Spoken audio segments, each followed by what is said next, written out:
Ladies and gentlemen, welcome. You're listening and watching Rashkin Report. My name is Yuri Rashkin. I am super excited to welcome you back to the program. We're once again joined by retired Lieutenant General Ben Hodges, former commanding officer of the United States Forces in Europe.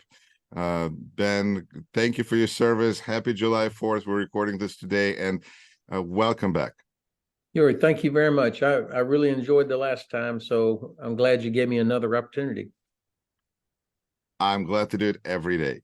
All right, there's a lot of questions I've gathered from our listeners all over the world, because the point of this kind of a communication is that people ask in Russian or Ukrainian. I translate it into English, ask you, gather your response, and then we translate it back into Russian and publish it there so that people all over the world could see in good, not simultaneous, but kind of thought through translation carefully of what you said, because it is so important. Your influence has been immeasurable, and both via social media and just all the interviews that you're so graciously give. So let's start with things that worry our listeners and viewers of Rashkin Report the most. Let me start with this. President Biden, Secretary Blinken, Secretary Austin repeat constantly and confidently, we will support Ukraine for as long as it takes. What do you think, General? Do the leaders of our country and those who analyze the current events for them have an understanding of exactly how much it will take to support Ukraine for as long as it takes? That is actually a great question, and I wish I would never ever again hear the phrase "we're with you for as long as it takes," because it's well intentioned, but it means nothing. It doesn't convey we want Ukraine to win. It doesn't convey we're going to get you everything you need now as soon as possible. So I see it as kind of a feel-good yet empty statement. What's missing is a clear description and statement by the administration of what our strategic outcome should be. What is it that we want to see?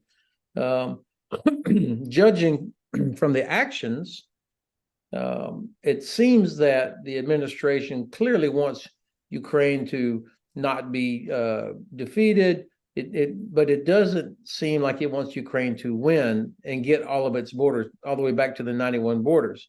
It also seems that it doesn't want Russian Federation to collapse. And I think that's out of a over caution about possible escalation, but also I think they're getting a lot of signaling from China that they don't want that. And then, of course, they don't want to see any sort of a World War III. So I have to try and guess what is the administration's strategic objective in the absence of them saying what the strategic objective is. That's very interesting. So the same way that we say with Russia, we don't pay attention to what they say, we pay attention to what they do. You're doing the same thing with American strategy and American actions.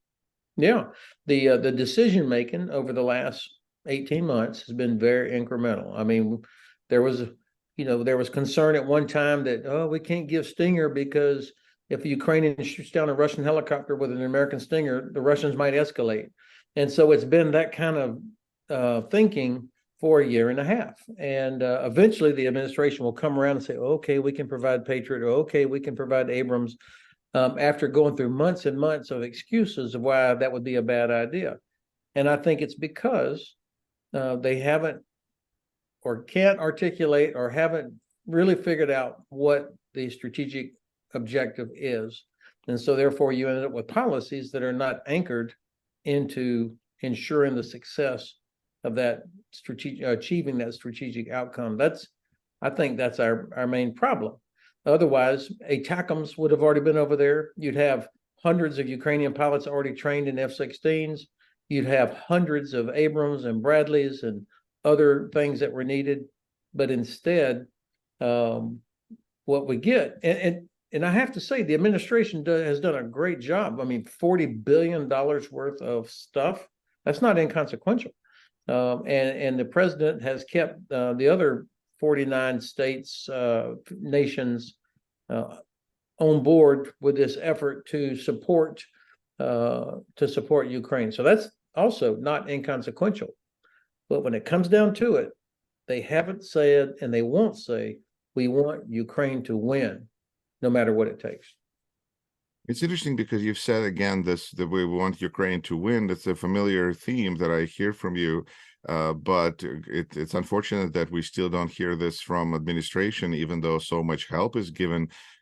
This, like you said, $40 billion is not inconsequential, but nonetheless, very interesting. So let's work through these. Do you feel that White House, Pentagon has an understanding that no military success in Ukraine will stop Putin? And he will continue the war as long as he's in power, as long as he has the resources to produce several dozen missiles and tanks per month?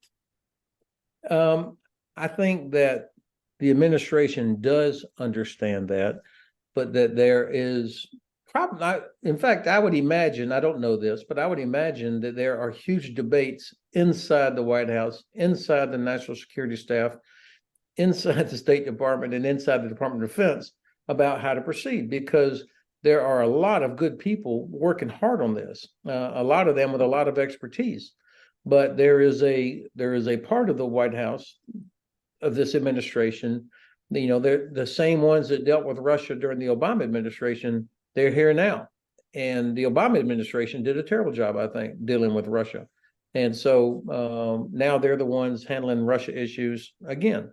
So there's this mistaken belief that somehow, we can, like thermostats, you can really dial it up and down with Russia, and somehow you can navigate through, and it's an unwillingness to acknowledge that no, they only respect strength, and that their nuclear weapons are really only effective as long as they don't use them, because they see that we deter ourselves. And I think the White House has deterred itself from the beginning here. It is very interesting also because there's been a lot of talk about the Obama administration and to the extent to which they carry some blame for what is going on right now. In my opinion, Obama administration had a lot of political limitations, which were specific to the United States, which maybe, frankly, Biden administration does not have the same restraints, but it's the same people, and people make the policy. Yeah. There's enough blame to go around for Republican and Democratic administrations and Congresses. I mean, we did nothing after Georgia was invaded in 2008. We did nothing after Russia jumped over President Obama's red line in Syria. And then we did nothing meaningful after Russia invaded Ukraine in 2014. And then you had 4 years of Trump. That was a catastrophe. So what's missing is strategic thinking and recognition of Russia as a no-kidding threat. And you have to deal with them as a threat. That doesn't mean you can't do business with them, but you have to realize, who it is you're dealing with. And the Russians see that we have not been willing to do what was necessary to stop them up until now. So if we were thinking strategically, we would step back from the map and see that Ukraine, from a purely strategic standpoint, Ukraine matters because of where it sits on the map, on the Black Sea. The same reason that Catherine the Great annexed Crimea at the end of the 18th century, because of that map. And if we were thinking strategically, we would have a completely different view and actions in the Black Sea region. We'd have a better relationship with Turkey, and we would have a lot more U.S. military presence in the Black Sea region, even within the constraints of the Montreux Convention. Very interesting. So there's much bigger questions to ask than just day to day, but really a bigger picture of what we're looking at. Well, if you think, excuse me, when we talk about security guarantees, for example, obviously the only guarantee that's a real guarantee is NATO membership. But short of that, if the United States and or NATO had a strategy for the Black Sea region, and it was a much higher priority, you would have big time economic investment in this east-west economic corridor, which would benefit Ukraine as well as Georgia and Azerbaijan and Romania and Bulgaria and Turkey. And then all of them and European countries that were doing this investment would care a lot about security and stability in the region. And then you would also get a lot more U.S. Navy, Royal Navy, German Navy, other presence up in the Black Sea, within the constraints of Montreux Convention. That would create a situation where Ukraine would be much safer, more stable, versus Russia basically being able to do whatever the hell it wants in the Black Sea. So rather than insist on Ukraine joining NATO, just flood the zone with American economic investment and military participation in the area. Yes, not American only, but yeah, to me, this would be such a good way to counter Russian influence, the threats. I mean, why is Russia able to dictate whether or not Ukraine can export grain? It's only because they are unfettered in the Black Sea. And so I think if you're thinking strategically, and the U.S. Navy is not big enough to do everything we ask it to do. So if you want to get more U.S. Navy, then Black Sea has to move up in the priority on how the Pentagon allocates resources. Same thing with the great Royal Navy from the UK, the Dutch Royal Navy, the Italian Navy, etc. So everybody to Odessa, kind of a big party in Odessa. There could what be. what about that point that you make, which I think is absolutely right on, that Russia understands strength. We saw Russia, I think, with a 99, if not 100% certainty, blow up Kakhovska dam, and it's a eco catastrophe that we're observing. And yet, what has been the response of the allies, the West, and what message of deterrence does or does it not send to Russia? Yeah, they paid zero price for that, for an unbelievably terrible economic or ecological disaster. Somebody called it ecocide, not to mention the fact that hundreds of people drowned or lost everything. Thousands of people lost everything. Hundreds of people were lost, even some of their own soldiers. And yet hardly a peep. And so I think that's part of the reason people are so anxious about the Zaporizhia nuclear power plant, because we did not respond to in any meaningful way to the destruction of that dam. And of course, there's actually been 2 or 3 other dams that were also damaged or destroyed, not on the same scale, but nonetheless.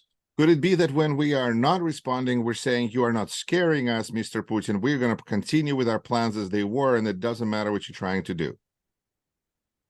But that could be the thinking, but I don't think that's very compelling. So what should we do? What the answer should be to these abuses of power and war powers? Yeah, I think there's 3 things that we should be doing. Number one, the sooner Ukrainian forces can get control of these facilities, whether it's dams, infrastructure, obviously the Zaporizhia nuclear power plant, the sooner they can get there, the better. So that means helping them with their counteroffensive. The second thing is deterrence, making sure that the names and faces of every Russian and Ukrainian collaborator that has anything to do with that nuclear power plant or the dam, the commanders at each level that are responsible, that would have to do something in order to, let's say, create a catastrophe at Zaporizhia, their face and their name needs to be publicized everywhere so that they know that they're being watched and that they cannot do this with impunity, that they will be held accountable. And so having that, to me, will actually be effective. Now, somebody pushed back on me. They said, oh, it's a big deal, too late after they've already done it. Well, of course, I'm talking about trying to create a situation where they don't actually do it. They don't follow through on their orders to do their part. I think that should be part of our effort, so that they know, they get a tightness in their chest, like, oh, hell, if I do this, I'm going to be in The Hague, or I'm going to be in front of some sort of tribunal. Or they're going to be shot by whoever's standing next to them at the moment. I mean, I don't know that they have much. That could be. That absolutely, that could be. You're exactly right. And so the third thing that we have to do is we have to be prepared to strike and deliver catastrophic consequences, exactly as President Biden said. If they do something at that nuclear power plant. I'm not convinced they will, but if they do, then there should be an instant retaliation that would destroy the Black Sea Fleet, or a huge a destruction of the Russian Navy base in Syria, or something that would be a real blow to them, and they would have to feel it like almost immediately. Now, I expect that the administration already has a menu, if you will, of options based on different scenarios. I think it's extremely unlikely that we would use a nuclear weapon ourselves. You don't have to. You could destroy the entire Black Sea Fleet using conventional weapons. But I think the Russians need to know, they need to believe, like, man, they'll really do it. Wow. Let's hope. Let's shift to the next topic, which is the little man in charge of the war of aggression, Vladimir Putin. Do you think our political intelligence and military circles have, again, an understanding of what to do with Russia and the Putin regime? Are there any ideas about whether it is possible to secure world from Russian aggression and threat? Does any of those who determine our policy and advise the president still maybe hope that Putin will come to his senses, so to say? This is big air quotes. Or does everyone understand that such a hope is false? And are there any ideas about what can be done? I think there's a growing sense, or a growing number of people who understand that Russia will only respect strength, and that Putin is doing what he does. He's driven by his own ambitions and his vision for Russia. Doesn't care, how terrible it is for his own people, how many of his soldiers are killed by being fed into the meat grinder. It's a very, very tight circle of people around him that have benefited from him. I think that's all that matters, and so they will continue to do this until they are absolutely stopped. And so I think more and more people, to include here in Europe, realize this. That's why Germany's doing a lot more. France is doing a lot more. I mean, countries are stepping up to do more in recognition of that.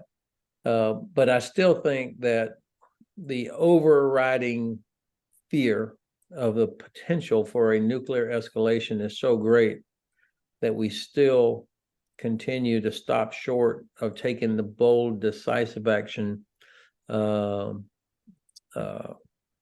I think is required. I mean, now with this Wagner mutiny, I'm assuming that was not theater, and I know there are some people that think this whole thing was theater. That would really require an amazing amount of intelligence and sophistication and coordination that I don't think is feasible. Plus, those helicopters that were shot down, I mean, that would be a price to pay for some theater, and to what end? So if we assume that what we saw happening was really what was happening, then we saw what happens to what Putin does when he gets into a corner. He Lukashenko had to come in and bail him out, and he granted amnesty to the guy that led a mutiny. I mean, Stalin would have shot him 100 times and then cut him into 1,000 pieces and laid it out in the street. And you remember, you'll know this better than me because my Russian history knowledge is so thin, but Peter the Great, had to put down a mutiny by some of his, what do you call them? The soldiers that had always been loyal to the Tsar. The key shooters. I'm trying to think of but nonetheless, yes. And he executed hundreds of them because they dared. And so now I've got a biography of Peter the Great. I'm going to go get it and look it up because I need to have that handy. But I was thinking about it the other day. I mean, this is how they deal with those kind of problems. And so the fact that Putin did not do that tells me, okay, so this is what he does when he's no kidding pushed into a corner. He immediately made a deal to get out of the corner. And that's interesting too, because people say that maybe that's an expression of strength. Look how quickly he put that rebellion down. Look how quickly he showed himself to be in charge. But it seems like there are big cracks in the system, and the fact that this fixer showed up and fixed things, whether it's Lukashenko or whatever, it still speaks of the terrible problems in the system. Yeah.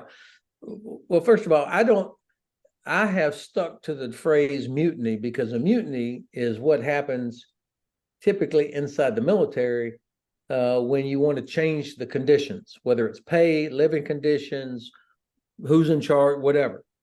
A rebellion or a coup obviously is aimed at overthrowing the government. I don't think Prigozhin had any intention of overthrowing the government. I think what he wanted to do was, number one, protect his business. There was no way he was going to allow his business to be subsumed under the MOD. And he wanted Shoigu and Gerasimov gone. Especially Shoigu was his arch enemy. So apparently, and so when I heard, okay, he's got 400 vehicles, whether it was 200, 300, 500, whatever, but that many vehicles, as I thought, well, they'll get swallowed up inside Moscow. I mean, 400 vehicles is nothing. Once you get inside a gigantic metropolitan area, what are they going to do when they get there? Are they just going to drive to Red Square and expect it all to fall? I don't think so. So I never thought it was actually going to be a coup or a rebellion. I did assume that he must have been expecting people on the inside to help somehow. And there clearly was some collaboration somewhere. Otherwise, how can you take over the headquarters there in Rostov without a shot? I mean, that was amazing. I imagine that now that Putin has found his feet again, there will be some purges of some sort if he's confident that that will not generate another mutiny, and if he's confident that he knows who all is out there that he's got to get rid of. I don't know that yet. To what extent do you feel that this mutiny by Prigozhin changed the balance of power and weakened Putin? Has it weakened? So I've been thinking about this from the beginning of the mutiny. First of all, the number of troops under Prigozhin's command. I mean, the number that I hear the most is 25,000, but I don't know if that's accurate or not, but several thousands for sure. Those guys are off the table now. I mean, they're either in Belarus or they're headed back to their place somewhere in Africa, or they went home. I think very, very few of them will take the offer to join the Russian army because they know what will happen once they're in the Russian army. They will surely get killed and they won't be trusted. But let's say there are several thousands of Wagnerites that are criminal, but they also have experience. And in a war of attrition, to lose 15, 20, 25,000 troops off the table, that's a gap that the general staff will have to fill. I mean, they'll have to make good that loss of troops. But I can't tell yet if that's changed the conditions on the ground significantly enough for Ukraine to be able to exploit that somehow.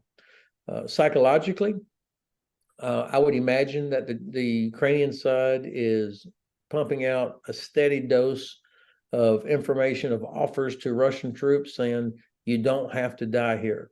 Your enemy is in Moscow. Your enemy is not here. You don't have to die. And that could appeal to some Russian soldiers who are wondering what the heck is going on above them and behind them. On the other hand, we know that traditionally the army hates mercenaries just like they hate Chechens and they hate the FSB. So it could be that most of the army is like, good, get rid of these guys. They're nothing but trouble anyway. I will remind everyone that you're listening and watching Reaction Report. My guest is a retired Lieutenant General Ben Hodges, and you should like and subscribe to this channel. And we will continue with the questions. Mr. Putin, who is Mr. Putin? Do you feel that there is a line in all of these menus of options where American administration, Biden administration will say, all right, we have to take out Putin individually. He is the problem. He is the linchpin for all of this nightmare. It's time. What can you imagine has happened to bring us to that point? I don't know that the administration would be willing to carry out something that would result in regime change. First of all, we have a bad record of that anyway. The last few times we tried it, it didn't turn out. I mean, it's really is something that needs to happen internally for the Russian people to decide. Secondly, the administration correctly has worked very hard to maintain unity alliance. And I don't think you would get all 31 nations to agree that he's got to go. I think all 31 probably hope he goes, but I don't think all 31 agree that we should be the ones to bring it about. I do believe that Mr. Putin's number one priority is self-preservation, his life as well as staying in power. I'm sure that drives everything. And so I don't subscribe that to the notion that if Russia loses Crimea, it's all over. I mean, yes, it will be embarrassing. Yes, it will be a problem. But, an autocrat can change the narrative on a dime whenever he wants. And so Putin could change the narrative to, all right, we stopped the Nazis. We're fighting all of NATO. Now we've got to consolidate. And, you could come up with any number of things. I seriously doubt you'd see big riots in the street. There'd be critics, but I don't think you would see protests in the streets if he came out, just like after the Soviet Union came out of Afghanistan. I also don't think that if Ukraine wins, let's say, that necessarily means that the regime collapses. But I also don't think that if it does, that's necessarily terrible. I think the image that most people in Washington have, and probably Berlin and London and Paris and others, is that collapse equals it's like a riot in Chicago or something where everybody's grabbing nuclear weapons and they're out of control. And that didn't happen after the breakup of the Soviet Union. All their nuclear weapons stayed firmly under control. And I don't think it necessarily turns into anarchy if the regime collapses for whatever reason. When we spoke in the past, you have just written an article saying that we should be prepared for Russia to disintegrate.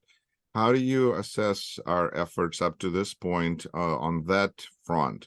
Right, you already mentioned that it seems the administration is actually not interested in Russia disintegrating, and for the same old reasons of what God knows what happens with nuclear weapons. But nonetheless, those are, as you pointed out, those are trends that are happening. That's the direction we're headed, and we can be prepared or not prepared, but it's probably going to be happening.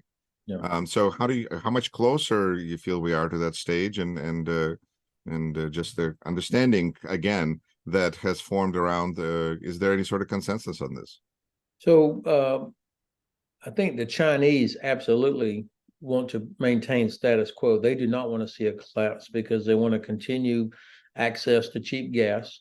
And I think that President Xi also would not want his country or the world to see the vulnerabilities of an autocrat. So if his regime were to collapse, there would be certain vulnerabilities that would be exposed that might be relevant to China as well. So I think he's not interested in having that happen.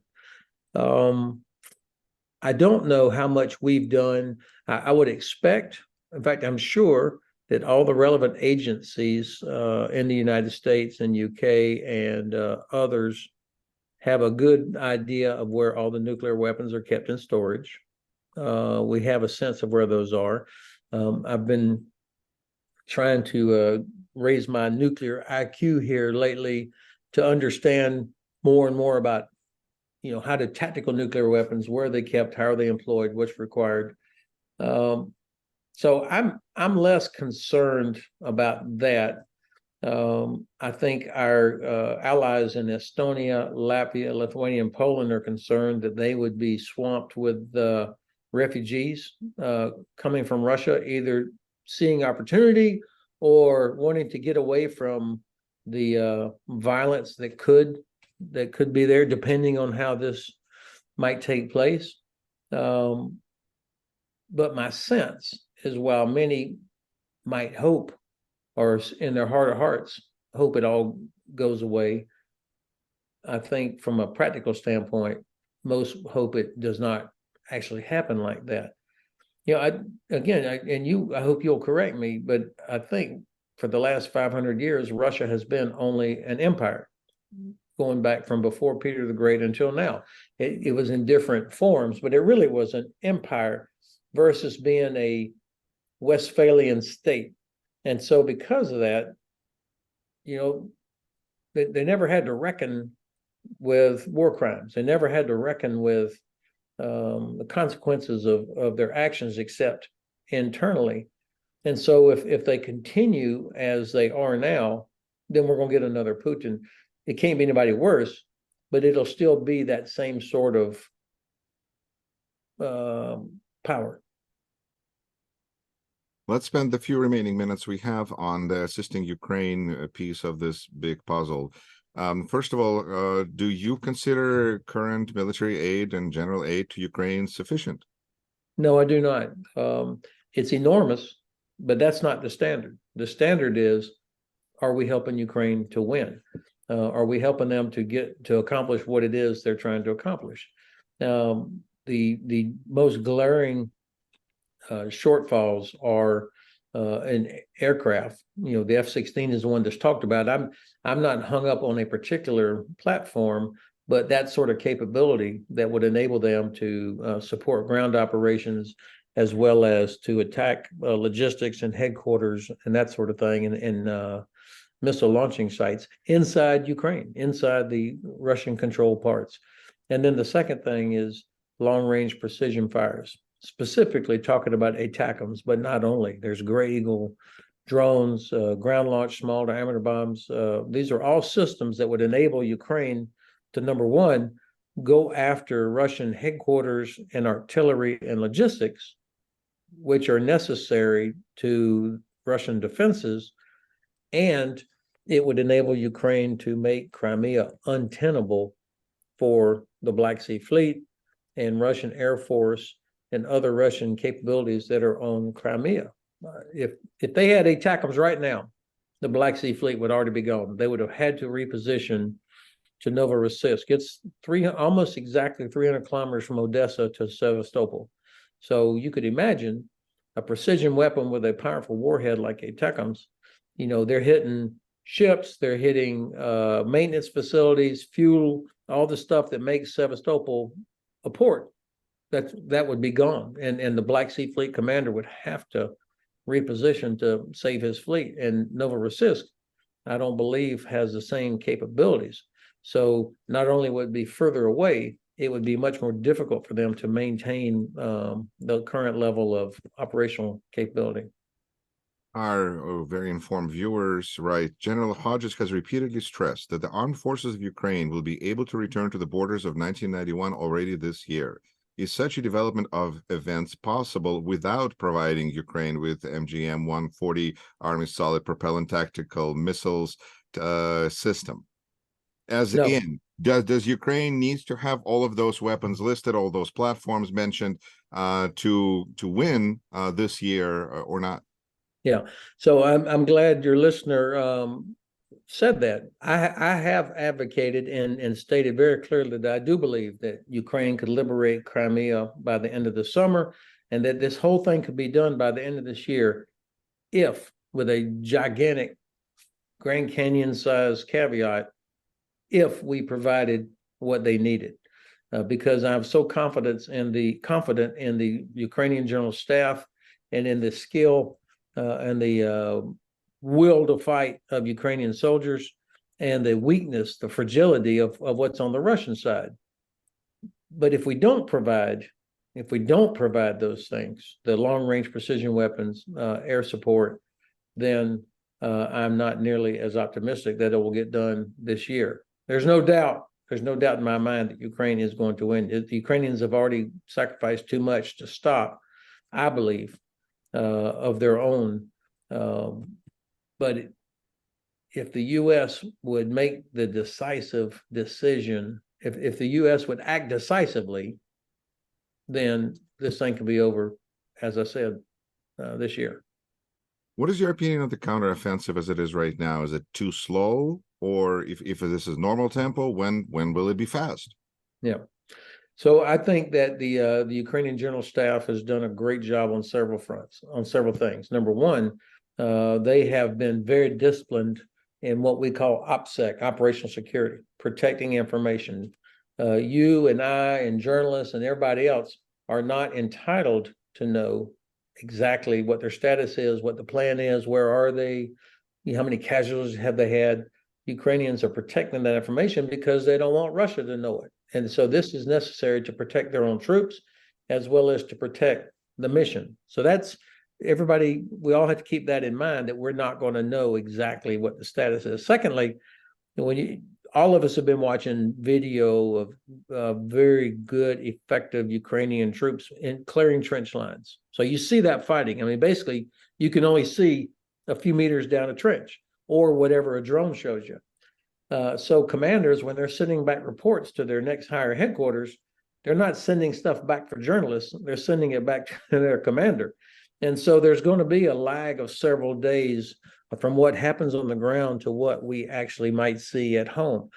So when you mix those things together, it's hard for us to have a very clear view of what's actually happening. I believe that the Russians made good use of the time they had to put in very thick minefields that are difficult to clear, more so than I would have expected. But I think that the Ukrainian main attack has not even actually started.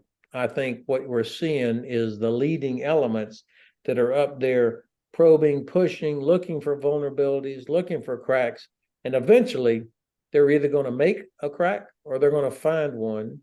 And then they're going to be able to exploit that with 2, 3, 4 armor brigades. Then we'll know that the main attack is on. In the meanwhile, they're going to continue attacking artillery, headquarters, the things that are necessary for the Russian defenses to be effective. Question that I have about, what is referred to as corruption in Ukraine. Ukraine historically has had a lot of problems with corruption. Corruption has been part of Ukraine's past, possibly because of big influence from Russia. But nonetheless, we have several viewers who are writing and asking, is America aware of the corruption in Ukraine, of the possible abuses of power by the current administration in Ukraine? Because it's kind of nice for me to see, as somebody who supports changing of power as part of democracy and peaceful transfer of power, that there's people who are not happy with their president even in the middle of the war. It gives me like hope for that for democracy thriving after the war in Ukraine. But what is the impression of what is the use, how is this aid being used? Is there concern about corruption and those kinds of changes that Ukraine needs to go through to emerge as a country that's likely to join NATO and the European Union? So I think that Ukraine several years ago had a well-deserved reputation for corruption. You still had oligarchs. You still had inadequate transparency. The legal system was suspect, and for whatever reason, whether that was because it was part of the Soviet Union or it's just kind of always been that way. I mean, but corruption is not unique to Ukraine or Russia or Slavic countries. I mean, you'll find it in every country. Still, it seems like people are really hung up on corruption in Ukraine. Is like, there's no way we can let them in the EU or NATO until they clean up corruption. But that's a joke. That kind of a standard is being applied so tightly to Ukraine versus other countries. Still, I have been encouraged by several steps I have observed in Ukraine. The recognition that they had to reorganize Ukroboronprom, the defense industry, that was one of the areas where I think you had the greatest potential for corruption, huge amounts of money. I remember visiting the tank plant in Kharkiv. I'm a history nerd. I really wanted to go there, and I knew that was the birthplace of the T-34.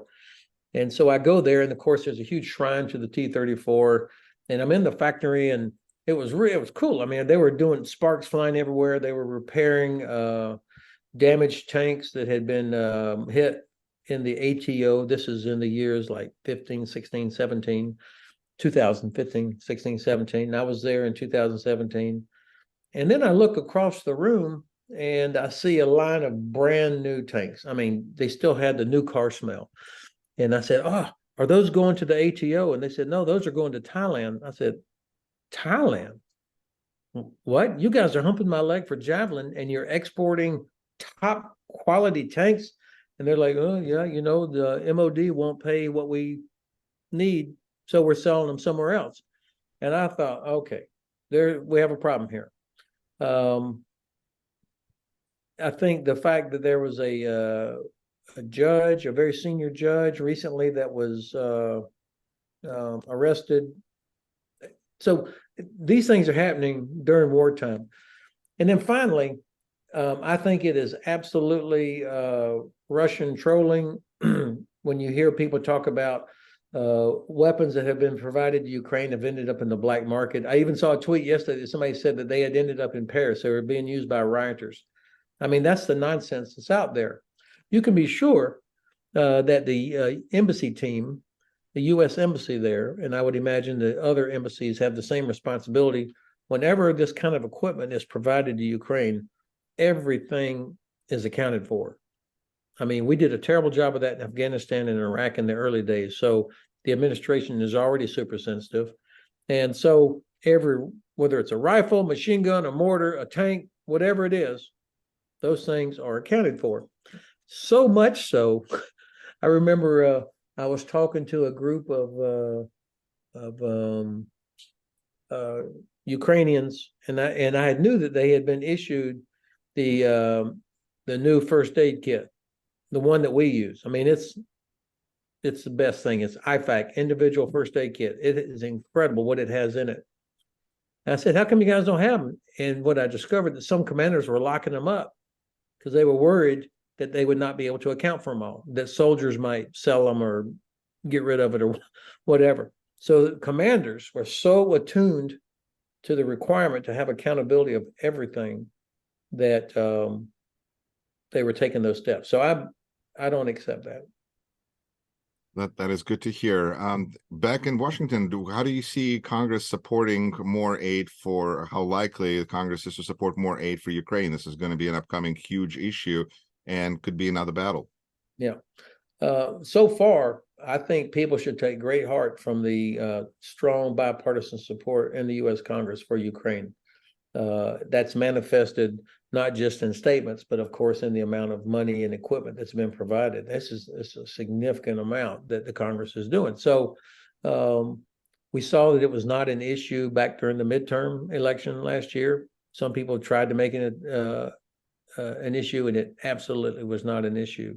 And I think that if anything, President Biden is getting heat from the Republican side for not doing more. So I don't think this is a big problem. And then I saw a poll a few days ago that indicated that support in the United States for Ukraine and what we're doing is up over 70%. So that's to me, that's convincing that we're on a good path for many more months. The presidential election, what's this? We're in July, so it's 16 months away, and this is just not the kind of thing that is a big election issue, I don't believe. That is crucial as well, because Ukrainians, many seem convinced that if Ukraine wins, it's going to help President Biden in election. And I'm hearing the same thing from you. It's just not going to be a big election issue. Yeah, I don't think it is, but I do worry. I don't know this. There are some people that speculate that the administration wants to get this off the table before we get too deep into the campaign season. So, in other words, for me, what better thing than say, look, we helped Ukraine win. We stopped this threat. We've established security and stability and da da da. Now we can focus on China. Instead, there may be some people pushing in the opposite direction, saying we have got to stop this conflict now. No nuclear war. Let's hurry up and get a settlement of some sort so that we can take credit for having stopped it. I don't know that that's the thinking, but that circulates in the German media a little bit, and we'll see. I hope that's not the case. So there's a certain reward that's being tangled for those that push for negotiations because, hey, this can be all done and it can be not discussed in presidential election and life will be great. Something like that. Something like that. Interesting. Very interesting. I will not, this conversation will not be complete without asking you about what happened with the last president of the United States and all the problems that he's having about the documents. That's what I really would like to hear your take as a retired military. What do you think about the threat to our national security posed by Donald J. Trump? He was a disaster as a president, and he continues to be a problem. Anybody that had 1 or 2 weeks in the military knows that you cannot handle documents the way he did. I had to be evaluated, tested, prove myself throughout my entire Army career to demonstrate that I knew how to handle classified documents, what you can and cannot do. And so the president, the former president, and people around him completely failed that test. But what's disturbing is not just that so many of them willfully did this, but that the millions of Americans are willing to accept the nonsense explanations that come from the president and the lunacy behind them. That's even more of a threat to our national security, that we have millions of Americans who think everything that he did and said is okay. That really, and I'm speaking to you here on the 4th of July, on our Independence Day, that trashing of our Constitution, that really worries me. General, thank you so much for your time. Is there a message that you would like to convey to those that follow you and listen to your opinion in Ukraine or anywhere else? Well, Ukrainian soldiers and Ukrainian people are inspiring us. You can see this in so many different ways. It is amazing. And I want to, I look forward to celebrating the day when Ukraine has 100% independence. All of its territory is restored. All Ukrainian children that have been kidnapped have been brought back home. That's an Independence Day that I will look forward to celebrate. Lieutenant General, retired Ben Hodges, thank you so much for your time. You're listening and watching Rashkin Report. My name is Yuri Rashkin. Slava Ukraini. Heroam Slava.